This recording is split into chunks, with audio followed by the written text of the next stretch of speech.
आज मैं आपको इस वीडियो में बताऊंगा एक गरीब सोच और एक अमीर सोच में क्या अंतर होता है और कैसे एक गरीब इंसान एक सोच के साथ अमीर बन सकता है और अपनी जिंदगी अच्छे से जी सकता है। एक अमीर सोच और एक गरीब सोच में क्या अंतर होता है, ये मैं आपको रिच डैड और पुअर डैड जो रॉबर्ट टी कियोसाकी ने लिखी है उसके माध्यम से बताऊंगा। Rich dad poor dad Robert T Kiyosaki ने अपनी इस बुक में यह बताया, मेरे पति माइकल भी इसी रास्ते पर चले थे। हम दोनों की बहुत मेहनती परिवार से आए थे जो बहुत अमीर नहीं थे। माइकल ने ऑनर्स के साथ ग्रेजुएशन किया था, एक बार नहीं बल्कि दो बार।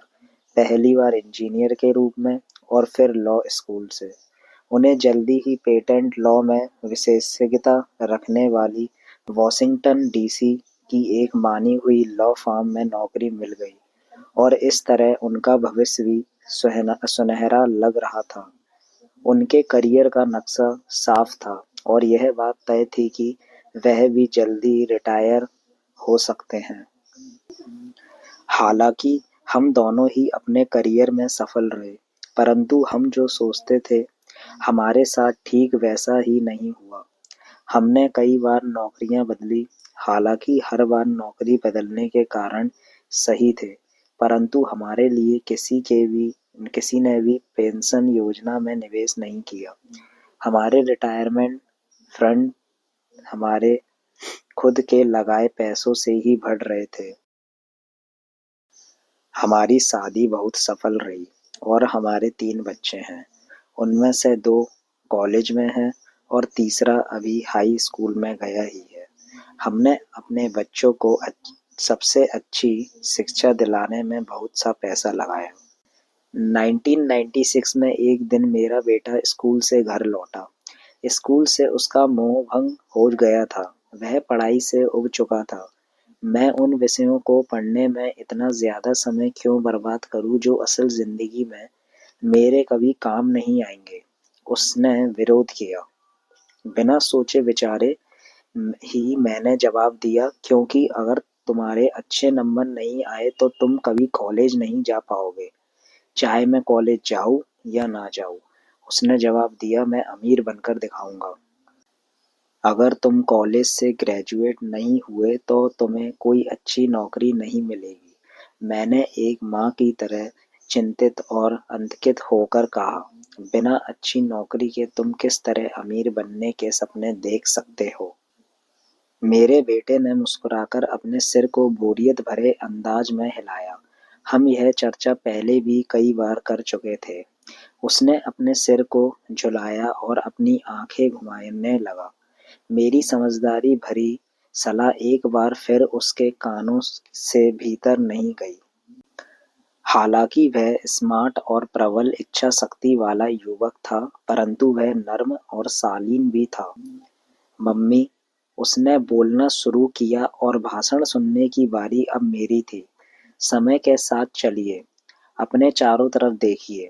सबसे अमीर लोग अपनी शिक्षा के कारण इतने अमीर नहीं बने। माइकल जॉर्डन और मैडोना को देखिए। यहाँ तक कि बीच में ही हार्वर्ड छोड़ देने वाले बिल गेट्स ने माइक्रोसॉफ्ट कायम किया। आज वह अमेरिका के सबसे अमीर व्यक्ति हैं और अभी उनकी उम्र भी 30 से 40 के बीच ही है।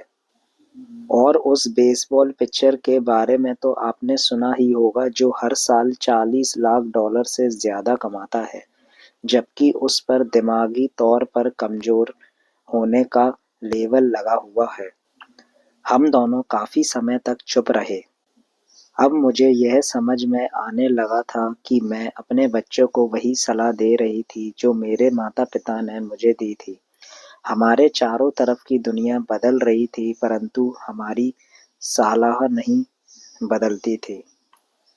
अच्छी शिक्षा और अच्छे ग्रेड हासिल करना अब सफलता की गारंटी नहीं रह गई थे और हमारे बच्चों के अलावा यह बात किसी की समझ में नहीं आई थी। मम्मी, उसने आगे कहा, मैं डैडी और आपकी तरह कड़ी मेहनत नहीं करना चाहता। आपको काफ़ी पैसा मिलता है और हम एक शानदार मकान में रहते हैं जिसमें बहुत से कीमती सामान हैं। अगर मैं आपकी सलाह मानूंगा तो मेरा हाल भी आपकी ही तरह होगा। मुझे भी ज़्यादा मेहनत करनी पड़ेगी ताकि मैं ज़्यादा टैक्स भर सकूं और कर्ज में डूब जाऊं। वैसे भी आज की दुनिया में नौकरी की सुरक्षा बची नहीं है। मैं यह जानता हूँ कि छोटे और सही आकार की फार्म कैसी होती है। मैं यह भी जानता हूँ कि आज के दौर में कॉलेज के टीचर को कम तनख्वाह मिलती है, जबकि आपके ज़माने में उन्हें ज़्यादा तनख्वाह मिलती थी। डॉक्टर को देखिए, वह आज उतना पैसा नहीं कमाते जितना पहले कभी कमाया करते थे। मैं जानता हूँ कि मैं रिटायरमेंट के लिए सामाजिक सुरक्षा या कंपनी पेंशन पर भरोसा नहीं कर सकता। अपने सवालों के मुझे नए जवाब चाहिए। वह सही था, उसे नए जवाब चाहिए थे और मुझे भी। मेरे माता-पिता की सलाह उन लोगों के लिए सही हो सकती है जो 1947 के पहले पैदा हुआ था, पर यह उन लोगों के लिए विनाशकारी साबित हो सकती थी जिन्होंने तेजी से बदल रही दुनिया में जन्म लिया था। अब मैं अपने बच्चों से यह सीधी-सी बात नहीं कह सकती थी, स्कूल जाओ, अच्छे ग्रेड हासिल करो और किसी सुरक्षित नौकरी की तलाश करो। मैं जानती थी कि मुझे अपने बच्चों की शिक्षा को सही दिशा देने के लिए नए तरीकों की खोज करनी होगी। एक माँ और एक अकाउंटेंट होने के नाते मैं इस बात से परेशान थी कि स्कूल में बच्चों को धन संबंधित शिक्षा या पैसे की समझ सिखाई क्यों नहीं जाती। हाई स्कूल खत्म होने से पहले ही आज के युवाओं के पास अपना क्रेडिट कार्ड होता है।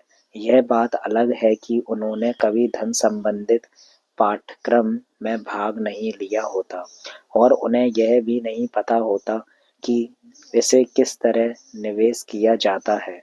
इस बात का ज्ञान तो दूर की बात है कि क्रेडिट कार्ड पर चक्रवृद्धि ब्याज की गणना किस तरह की जाती है।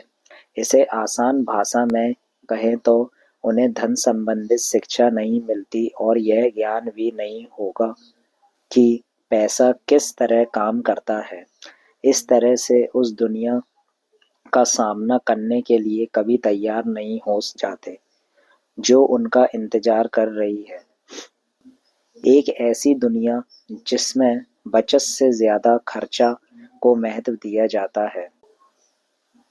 जब मेरा सबसे बड़ा बेटा कॉलेज के शुरुआती दिनों में अपने क्रेडिट कार्ड को लेकर कर्ज में डूब गया था, तो मैंने उसके क्रेडिट कार्ड को नष्ट करने में उसकी मदद की। साथ ही मैं ऐसी तरकीब भी खोजने लगी जिससे मेरा बच्चों में पैसे की समझ आ सके। पिछले साल एक दिन मेरे पति ने मुझे अपने ऑफिस में फोन किया। मेरे सामने एक सज्जन बैठे हैं और मुझे लगता है कि तुम उससे मिलना चाहोगी। उन्होंने कहा। उनका नाम रॉबर्ट कियोसाकी है। वह एक व्यवसायी और निदेशक है तथा वह एक शिक्षण उत्पाद का पेटेंट करवाना चाहते हैं। मुझे लगता है कि तुम इसी चीज की तलाश कर रही थी जिसकी मुझे तलाश थी। मेरे पति माइक रॉबर्ट कियोसाकी द्वारा बनाए जा रहे एक शिक्षण उत्पाद कैशफ्लो से इतने प्रभावित थे कि उन्होंने इसके परीक्षण में हमें बुलवा लिया। यह एक शिक्षण खेल था, इसलिए मैंने स्थानीय विश्वविद्यालय में पढ़ रही अपनी 19 वर्षीय बेटी से भी पूछा कि क्या वह मेरे साथ चलेगी और वह तैयार हो गई। इस खेल में हम लगभग 15 लोग थे जो 3 समूह में विभाजित थे। माइक सही थे, मैं इसी तरह के शिक्षण उत्पाद की खोज कर रही थी। यह किसी रंगीन मोनोपोली बोर्ड की तरह लग रहा था जिसके बीच में एक बड़ा सा चूहा था, परंतु मोनोपोली से यह इस तरह अलग था कि इसमें 2 रास्ते थे, एक अंदर और दूसरा बाहर। खेल का लक्ष्य था अंदर वाले रास्ते से बाहर निकलना, जिसे रॉबर्ट चूहा दौड़ कहते थे, और बाहरी रास्ते पर पहुंचना या तेज रास्ते पर जाना। रॉबर्ट के मुताबिक तेज रास्ता हमें यह बताता है कि असल जिंदगी में अमीर लोग किस तरह पैसे का खेल खेलते हैं। रॉबर्ट ने हमें चूहा दौड़ के बारे में बताया। अगर आप किसी भी औसत रूप में शिक्षित, कड़ी मेहनत करने वाले आदमी की जिंदगी को देखें, तो उसमें आपको एक सा ही सफर दिखेगा। बच्चा पैदा होता है, स्कूल जाता है, माता-पिता खुश हो जाते हैं क्योंकि बच्चे को स्कूल में अच्छे नंबर मिलते हैं और उसका दाखिला कॉलेज में हो जाता है। बच्चा स्नातक हो जाता है और फिर योजना के अनुसार काम करता है। यह किसी आसान, सुरक्षित नौकरी या करियर की तलाश करता है। बच्चे को ऐसा ही काम मिल जाता है, या फिर वह डॉक्टर या वकील बन जाता है, या वह सेना में भर्ती हो जाता है, या फिर वह सरकारी नौकरी करने लगता है। बच्चा पैदा काम कमाने लगता है बच्चा पैसा कमाने लगता है, उसके पास थोक में क्रेडिट कार्ड आने लगते हैं, और अगर अब तक उसने खरीदारी करना शुरू नहीं किया है तो अब जमकर खरीदारी शुरू हो जाती है। खर्च करने के लिए पैसा पास में होता है तो वह उन जगहों पर जाता है जहां उसकी उम्र के ज्यादातर नौजवान आते हैं, लोगों से मिलते हैं, डेटिंग करते हैं और कभी-कभार शादी भी कर लेते हैं। अब जिंदगी में मजा आ जाता है क्योंकि आजकल पुरुष और महिलाएं दोनों नौकरी करते हैं। दो तनख्वाह बहुत सुखद लगती है। पति पत्नी दोनों को लगता है कि उनकी जिंदगी सफल हो गई है। उन्हें अपना भविष्य सुनहरा नजर आता है। अब वह घर, कार, टेलीविजन खरीदने का फैसला करते हैं, छुट्टियां मनाने कहीं चले जाते हैं और फिर उनके बच्चे हो जाते हैं। बच्चों के साथ उनके खर्चे भी बढ़ जाते हैं। खुशहाल पति पत्नी सोचते हैं कि ज्यादा पैसा कमाने के लिए अब उन्हें ज्यादा मेहनत करनी चाहिए। उनका करियर अब उनके लिए पहले से ज्यादा मायने रखता है। वे अपने काम से ज्यादा मेहनत करने लगते हैं ताकि उन्हें प्रमोशन मिल जाए या उनकी तनख्वाह बढ़ जाए। तनख्वाह बढ़ती है, पर उसके साथ ही दूसरा बच्चा पैदा हो जाता है। अब उन्हें एक बड़े घर की ज़रूरत महसूस होती है। वह नौकरी में और भी ज़्यादा मेहनत करते हैं, बेहतर कर्मचारी बन जाते हैं और ज़्यादा मन लगाकर काम करने लगते हैं। ज़्यादा विशेषज्ञता हासिल करने के लिए वह एक बार फिर किसी स्कूल में जाते हैं ताकि ज़्यादा पैसा कमा सके। हो सकता है कि वह दूसरा काम भी खोज लें। उनकी आमदनी बढ़ जाती है, परंतु उस आमदनी पर उन्हें इनकम टैक्स भी चुकाना पड़ता है। यही नहीं, उन्होंने जो बड़ा घर खरीदा है, उस पर भी टैक्स देना होता है। इसके अलावा उन्हें सामाजिक सुरक्षा का टैक्स तो चुकाना ही है। इसी तरह बहुत से टैक्स चुकाते-चुकाते उनकी तनख्वाह चुक जाती है। वह अपनी बढ़ी हुई तनख्वाह लेकर घर आते हैं और हैरान होते हैं कि इतना सारा पैसा आखिर कहाँ चला जाता है। भविष्य के लिए बचत के हिसाब से वह कुछ म्यूचुअल फंड भी खरीद लेते हैं और अपने क्रेडिट कार्ड से घर का किराया खरीदते हैं। उन्हें बच्चों की उम्र अब 5 या 6 साल हो जाती है। यह चिंता भी उन्हें सताने लगती है कि बच्चों के कॉलेज की शिक्षा के लिए भी बचत जरूरी है। इसके साथ ही उन्हें अपने रिटायरमेंट के लिए पैसा बचाने की चिंता भी सताने लगती है।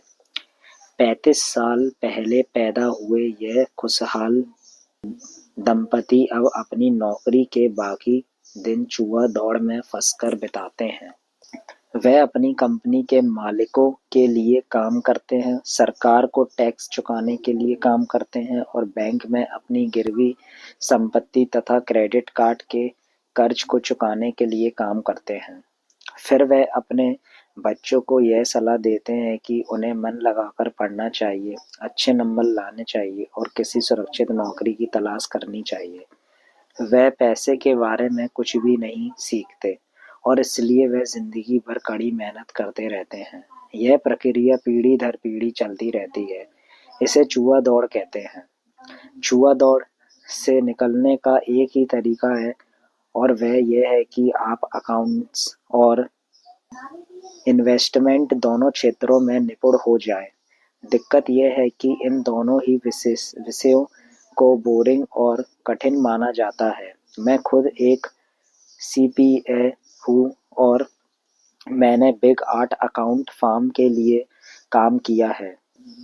मुझे यह देखकर ताज्जुब हुआ कि रॉबर्ट ने इन दोनों बोरिंग और कठिन विषयों को सीखना इतना रोचक, सरल और रोमांचक बना दिया।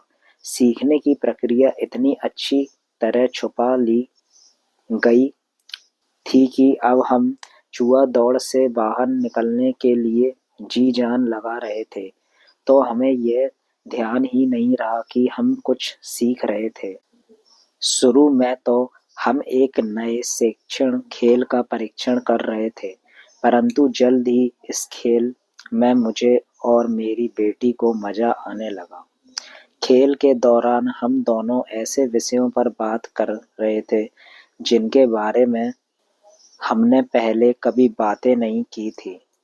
एक खेलापाल होने के कारण इनकम स्टेटमेंट और बैलेंस शीट से जुड़ा खेल खेलने में मुझे कोई परेशानी नहीं हुई। मैंने खेल के नियम और इसकी बारीकियां समझाने में अपनी बेटी और दूसरे लोगों की मदद भी की। उस रोज मैं चूहा दौड़ से सबसे पहले बाहर निकली और केवल मैं ही बाहर निकल पाई। बाहर निकलने में मुझे 50 मिनट का समय लगा।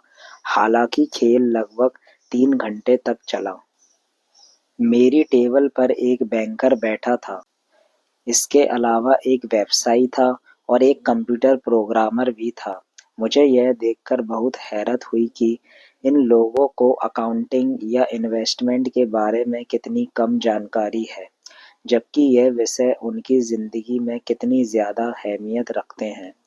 मेरे मन में यह सवाल भी उठ रहा था कि वे असल जिंदगी में अपने पैसे धेले के कारोबार को कैसे संभालते होंगे।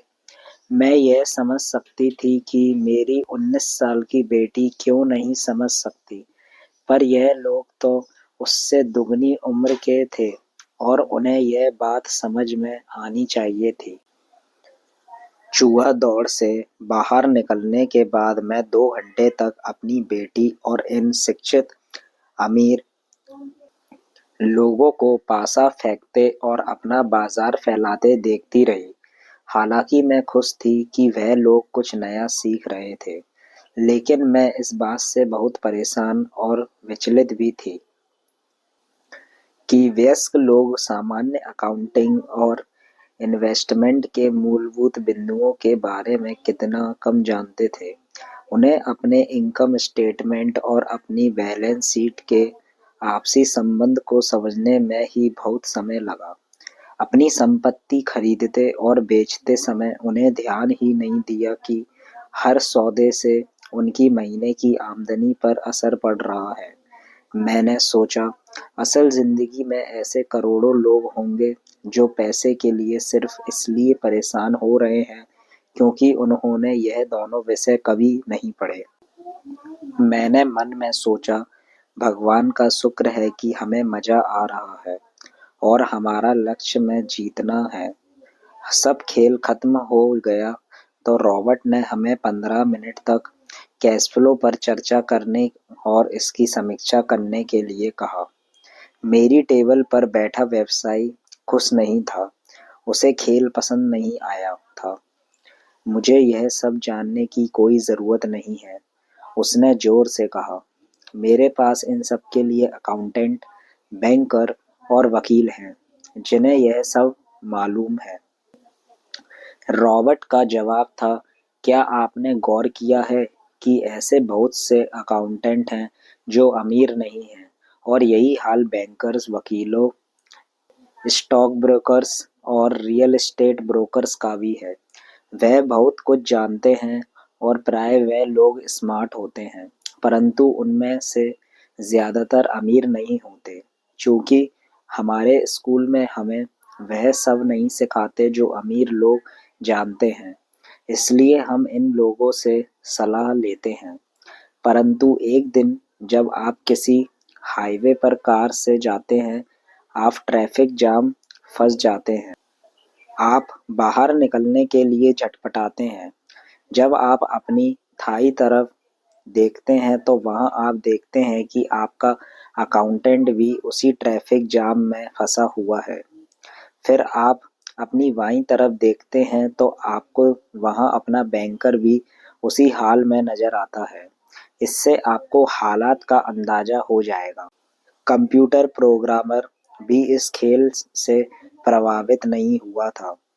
यह सीखने के लिए मैं सॉफ्टवेयर खरीद सकता हूँ। बैंकर ज़रूर प्रभावित हुआ था।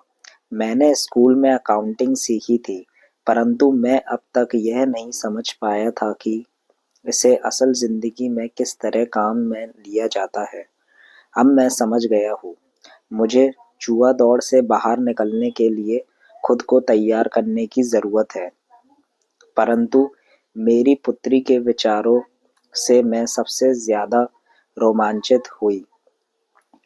उसने कहा, मुझे सीखने में बड़ा मज़ा आया। मैंने इस बारे में बहुत कुछ सीखा कि पैसा असली ज़िंदगी में किस तरह काम करता है और इसका निवेश किस तरह करना चाहिए। फिर उसने आगे कहा, अब मैं जानती हूँ कि मैं अपने काम करने के लिए किस तरह का व्यवसाय चुनूँ, और यह व्यवसाय चुनने का कारण नौकरी की सुरक्षा, उससे मिलने वाले फ़ायदे या तनख्वाह नहीं होगी। अगर मैं इस खेल में सिखाई जाने वाली बातें सीख जाती हूँ, तो मैं कुछ भी करने के लिए आज़ाद हूँ, और वह सीखने के लिए आज़ाद हूँ, जो मैं दिल से सीखना चाहती हूँ। अभी तक मुझे उस चीज़ को सीखना पड़ता था जिससे मुझे नौकरी पाने में मदद मिले। अगर मैं यह खेल सीख जाती हूँ, तो मुझे नौकरी की सुरक्षा और सामाजिक सुरक्षा की ज़्यादा चिंता नहीं होगी, जैसे कि बहुत सी सहेलियों को होती है। खेल खत्म होने के बाद मुझे रॉबर्ट से बात करने के लिए ज़्यादा समय नहीं मिला। हमने उनकी योजना पर आगे बातें करने के लिए बाद में मिलने का फैसला किया। इतना तो मैं जानती थी कि इस खेल के बहाने रॉबर्ट यह चाहते थे कि लोगों में पैसे की बेहतर समझ विकसित हो जाए। यही कारण था कि मैं उनकी योजनाओं के बारे में ज़्यादा जानने के लिए उत्सुक थी। मेरे पति और मैंने रॉबर्ट और उनकी पत्नी के साथ अगले हफ्ते डिनर मीटिंग रख ली। हालांकि यह हमारा पहला सामाजिक मेल-जोल था, फिर भी हमें ऐसा महसूस हो रहा था कि जैसे हम एक दूसरे को बरसों से हमने पाया कि हममें बहुत सी बातें एक जैसी हैं। हमने बहुत से विषयों पर बातें की, खेलों, नाटकों, रेस्तरांों और सामाजिक आर्थिक विषयों पर। हमने बदलती हुई दुनिया के बारे में भी बातें की। हमने इस मुद्दे पर बहुत समय तक विचार किया कि ज़्यादातर अमेरिकी कैसे अपने रिटायरमेंट के लिए बहुत कम पैसे बचा पाते हैं या बिल्कुल भी नहीं बचा पाते। हमने सामाजिक सुरक्षा और मेडिकेयर की लगभग दिवालिया हालात पर भी विचार किया। क्या हमारे बच्चों को 7.5 करोड़ वृद्ध लोगों के रिटायरमेंट के लिए टैक्स चुकाना होगा? हम हैरान थे कि लोग पेंशन योजना के भरोसे बैठकर कितना बड़ा खतरा। रॉबर्ट की सबसे बड़ी चिंता यह थी कि अमीरों और गरीबों के बीच फासला लगातार बढ़ता जा रहा है। ऐसा न सिर्फ अमेरिका में हो रहा है, बल्कि पूरी दुनिया में हो रहा है। रॉबर्ट रॉबर्ट स्वशिक्षित और स्वनिर्मित व्यवसायी थे। वह दुनिया भर में निवेश कर चुके थे और 47 वर्ष की उम्र में रिटायर होने में सफल हो गए थे। वह काम इसलिए कर रहे थे क्योंकि उन्हें भी वही चिंता थी जो मुझे अपने बच्चों को लेकर सता रही थी। वह जानते थे कि दुनिया बदल चुकी है, परंतु इसके बावजूद शिक्षा पद्धतियों बिल्कुल भी नहीं बदली।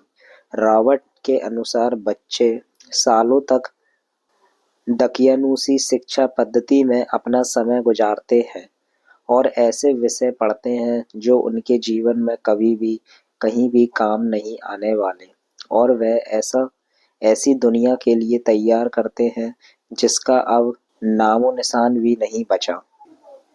आज आप किसी भी बच्चे को जो सबसे खतरनाक सलाह दे सकते हैं वह यह है, स्कूल जाओ, अच्छे नंबर लाओ और कोई सुरक्षित नौकरी ढूंढो। उन्होंने यह पुरानी सलाह है और यह खराब सलाह है। अगर आप यह देख सकते हैं कि एशिया, यूरोप, दक्षिण अमेरिका में क्या हो रहा है तो आप भी उतनी ही चिंता होगी जितना कि मैं। रॉबर्ट के अनुसार यह बुरी सलाह, क्योंकि अगर आप चाहते हैं कि आपके बच्चे का भविष्य आर्थिक रूप से सुरक्षित हो तो आप पुराने नियमों के सहारे नए खेल को नहीं खेल सकते। यह बहुत खतरनाक होगा। मैंने उससे पूछा कि पुराने नियमों में उसका क्या मतलब है। मेरी तरह के लोग अलग तरह के नियमों से खेलते हैं और आपकी तरह के लोग पुराने नियमों की लीक पर ही चलते रहते हैं। उन्होंने कहा, क्या होता है जब कोई कॉरपोरेशन स्टाफ कम करने की घोषणा करता है? लोगों को नौकरी से निकाल दिया जाता है, परिवार तबाह हो जाते हैं, बेरोजगारी बढ़ जाती है। हाँ, परंतु कंपनी पर इसका क्या असर पड़ता है, खासकर जब वह कंपनी स्टॉक एक्सचेंज में दर्ज हो। जब स्टाफ कम करने की घोषणा होती है तो स्टॉक की कीमत बढ़ जाती है। मैंने कहा, जब कंपनी तनख्वाह का खर्च कम करती है तो बाजार इस बात को पसंद करता है, ऐसा चाहे कम करने करके किया जाए या फिर कंप्यूटर के माध्यम से किया जाए। उन्होंने कहा, आप ठीक कह रहे हैं। और जब स्टॉक की कीमत बढ़ती है तो मेरी तरह के लोग, यानी जिनके पास उस कंपनी के शेयर होते हैं, वे ज्यादा अमीर हो जाते हैं। अलग तरह के नियमों से मेरा यही आश्चर्य था। कर्मचारी हारते हैं, मालिक और निवेशक जीतते हैं। रॉबर्ट कर्मचारी और मालिक के बीच के फर्क को समझा रहे थे। यह फर्क था अपनी किस्मत पर खुद अपना नियंत्रण होना या फिर अपनी किस्मत पर किसी दूसरे का नियंत्रण होना। परंतु ज्यादातर लोग यह नहीं समझ पाते कि ऐसा क्यों होता है। मैंने कहा, उन्हें लगता है कि यह ठीक नहीं है। उसका जवाब था, इसलिए तो बच्चों से यह कहना मूर्खता है, अच्छी शिक्षा प्राप्त करो। यह सोचना मूर्खता है कि स्कूलों में दी जा रही शिक्षा से बच्चे उस दुनिया का सामना करने के लिए तैयार हो जाएंगे जिसमें वह कॉलेज के बाद पहुंचने वाले हैं। हर बच्चे को ज्यादा शिक्षा की जरूरत है, एक अलग तरह की शिक्षा की, और उन्हें नए नियमों को जानने की भी जरूरत है, अलग तरह के नियमों को जानने की। धन के कुछ नियम होते हैं जिनसे अमीर लोग खेलते हैं और धन के कुछ और नियम होते हैं जिनसे बाकी 95% लोग खेलते हैं, और यह 95% लोग उन नियमों को अपने घर और स्कूल में सीखते हैं। इसलिए आजकल किसी बच्चे से यह कहना खतरनाक है, मन लगाकर पढ़ो और अच्छी नौकरी खोजो। आज बच्चों को अलग तरह की शिक्षा की जरूरत है, और आज की शिक्षा नीति उन्हें कुछ मूलभूत बातें नहीं सिखा पा रही है। इस बात से कोई फर्क नहीं पड़ता कि क्लासरूम में कितने कंप्यूटर रखे हैं या स्कूल कितना पैसा खर्च कर रहे हैं। जब शिक्षा नीति में वह विषय ही नहीं है तो उसे किस तरह पढ़ाया जा सकता है। अब सवाल यह उठता है कि किस तरह माता-पिता अपने बच्चों को यह सिखा सकते हैं कि जो वह स्कूल में नहीं सीख पाते। आप अपने बच्चों को अकाउंटिंग किस तरह सिखाते हैं? क्या इससे वह बोर नहीं हो जाते? और आप उन्हें किस तरह निवेश करना सिखाएंगे। जब एक पालक के रूप में आप खुद निवेश के खतरे से डरते हैं, अपने बच्चों को सुरक्षित जीवन के लिए तैयार करने के बजाय मैंने यह बेहतर समझा कि उन्हें रोमांचक जीवन के लिए तैयार किया जाए। तो आप किस तरह किसी बच्चे को धन और उन सब चीज़ों के बारे में सिखा सकते हैं जिन पर हमने अभी विचार किया है? मैंने रॉबर्ट से पूछा, हम किस तरह इसे माता-पिता के लिए आसान बना सकते हैं, खासकर तब वह उन्हें खुद ही इसकी समझ ना हो। उन्होंने कहा, मैंने इस विषय पर एक पुस्तक लिखी है। वह पुस्तक कहाँ है? मेरे कंप्यूटर में। वह बरसों से वहीं बिखरी पड़ी है। मैं कभी-कभार उसमें कुछ बातें जोड़ देता हूँ, परंतु मैं आज तक उसे कभी इकट्ठा नहीं कर पाया।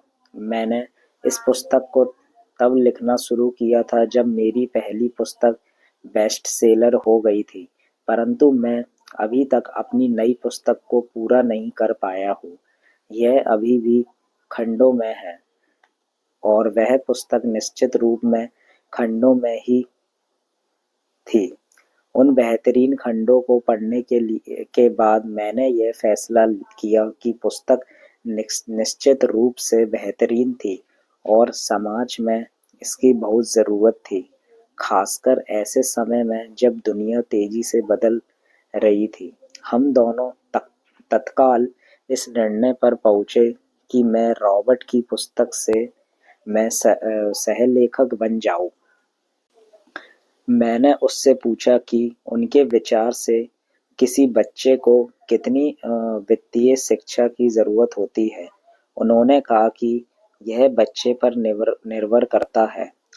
अपने बचपन में ही उन्होंने यह जान लिया था कि वह अमीर बनना चाहते थे और उन्हें एक ऐसे पिता स्वरूप व्यक्ति मिल गए थे जो अमीर थे और जो उनका मार्गदर्शन करने के इच्छुक भी थे।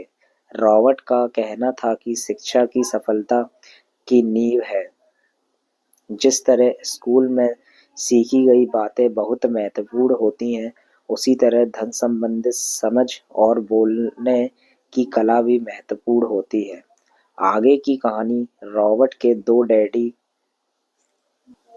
के बारे में है, जिनमें से एक अमीर हैं और दूसरे गरीब। इनके जरिए रॉबर्ट उन रहस्यों को बताएंगे जो उन्होंने अपने जीवन में सीखा है। दोनों डैडियों के बीच का अंतर एक खास बात उजागर करता है। इस पुस्तक को मैंने बढ़ाया है, इसमें कुछ जोड़ा और घटाया है और इसे व्यवस्थित करने का काम किया है। जो अकाउंटेंट इस पुस्तक को पढ़े उनसे मेरा यही अनुरोध है कि वह अपने किताबी ज्ञान को एक तरफ रख दे और अपने दिमाग में रॉबर्ट के सिद्धांतों को घुस जाने दें। हालांकि उनमें से कई सिद्धांत पहली नज़र में गलत लगेंगे। अकाउंट्स के सिद्धांतों की बुनियादी बातें को चुनौती देते लगेंगे, परंतु यह याद रखें कि वह एक महत्वपूर्ण दृष्टि देते हैं कि किस तरह सच्चे निवेशक अपने निवेश के फैसलों का विश्लेषण करते हैं।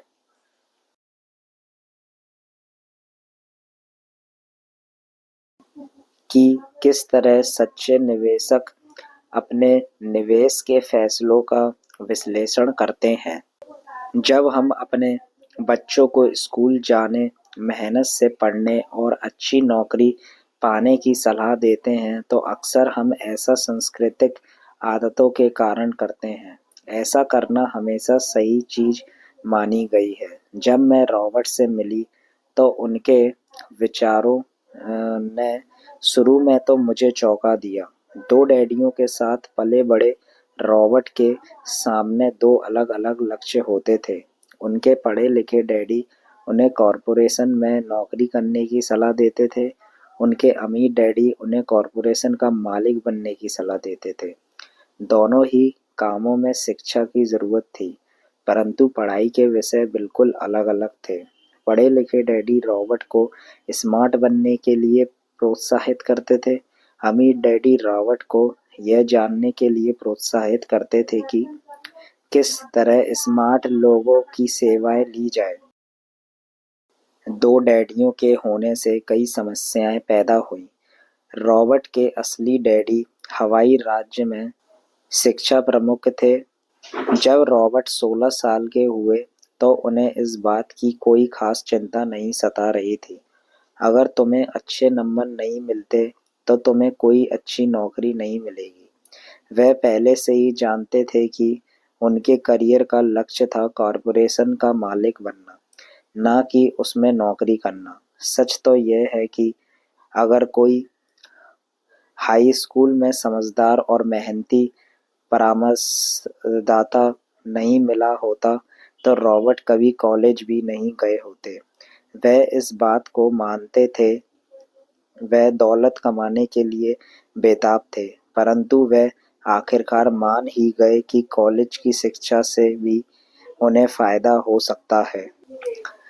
दरअसल इस पुस्तक में दिए गए विचार शायद बहुत से माता-पिताओं को क्रांतिकारी और अतिशयोक्तिपूर्ण लगेंगे।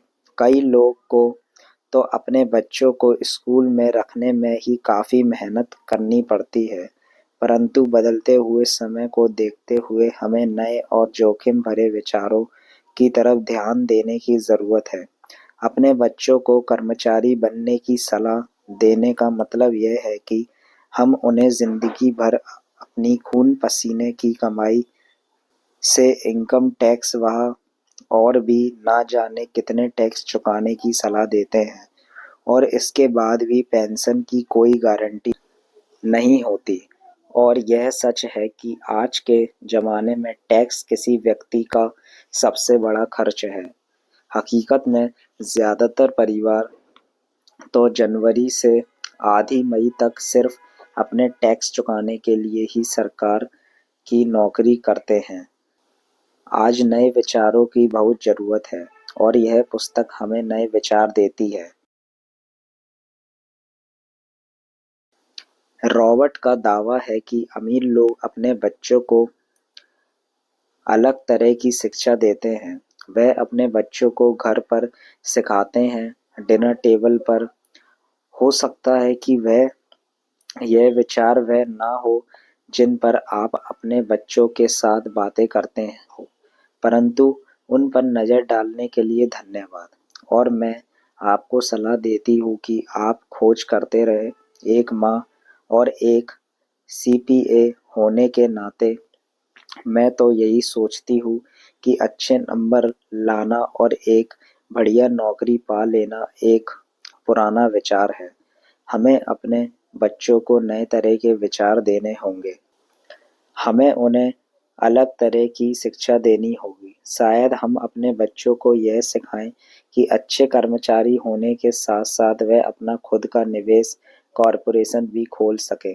दोनों का यह तालमेल बढ़िया रहेगा। एक भी होने के नाते मुझे उम्मीद है कि यह पुस्तक सभी अभिभावकों के लिए फायदेमंद होगी। रॉबर्ट लोगों को यह बताना चाहते हैं कि कोई भी व्यक्ति अगर ठान ले तो अमीर बन सकता है। अगर आप एक माली या गेटकीपर हैं या पूरी तरह बेरोजगार हैं, तो भी आप में खुद को और अपने परिवार के लोगों को धन संबंधित बातें सिखाने की काबिलियत है। यह याद रखें कि धन संबंधित बुद्धि वह दिमागी तरीका है जिससे हम अपनी धन संबंधित समस्याओं को सुलझाते हैं। आज हम ऐसे विश्व आज हम ऐसे विश्वव्यापी तकनीकी परिवर्तनों का सामना कर रहे हैं जिनका सामना हमने आज से पहले कभी नहीं किया। किसी के पास भी जादू की पुड़िया नहीं है, परंतु एक बात तो तय है, ऐसे परिवर्तन हमारे सामने आने वाले हैं जो हमारे यथार्थ से परे हैं। कौन जाने भविष्य हमारे लिए क्या लाता है, पर जो भी हो हमारे पास तो मूलभूत विकल्प मौजूद है। या तो हम सुरक्षा की राह पर चले या फिर हम स्मार्ट बनकर खुद को धन संबंधित क्षेत्रों में शिक्षित करें और अपने बच्चों की धन संबंधित प्रतिभा को भी जागृत करें।